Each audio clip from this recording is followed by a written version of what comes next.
Sugar jaggery లేకుండా 3 ingredients తోటే ice cream చేసుకోవచ్చు. ఫస్ట్ అయితే ఫుల్ గా అయిపోయిన సపోటాస్ ఇలా స్కిన్ మొత్తం పీల్ చేసుకుని సీడ్స్ తీసేసుకుని బౌల్లో పెట్టుకోండి. ఇంక 3-4 మంత్స్ ఫుల్ ఎండలు నేను ఇలా డెజర్ట్స్ షేర్ చేస్తూనే ఉంటాను, సో ఫాలో అవ్వడం మర్చిపోకండి.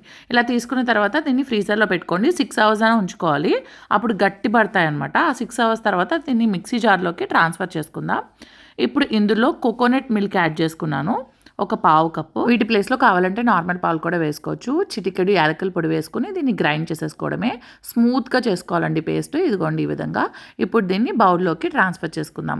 పైన కొద్దిగా కొబ్బరి వేస్తున్నాను. ఇప్పుడు దీన్ని ఇలా క్లోజ్డ్గా లిడ్ పెట్టుకుని 12 hours ఫ్రిడ్జ్లో పెడితే గట్టి ఐస్ క్రీమ్లా ఉంటుంది. 4 hours అలా పెట్టుకుంటే క్రీమీగా ఉంటుంది. మాకు బెంగళూరులో వెదర్ అంతా హాట్గా ఏమి ఉండదండి, సో అందుకే నేను మరి ఐస్ లాంటివి పెట్టను వాళ్ళకి. నార్మల్ బయట ఐస్ క్రీమ్ కొన్నా కొద్దిగా నార్మల్గా వచ్చాకనే పెడతాను.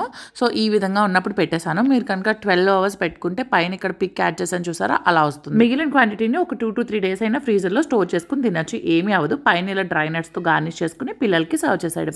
సాన్వికి అయితే చాలా నచ్చిందండి. అమ్మ హాలిడేస్ మొత్తం ఇలా ఐస్ క్రీమ్స్ కావాలని అడుగుతున్నారు. మరి రెసిపీ అప్డేట్స్ కోసం తప్పకుండా ఫాలో అయిపోండి.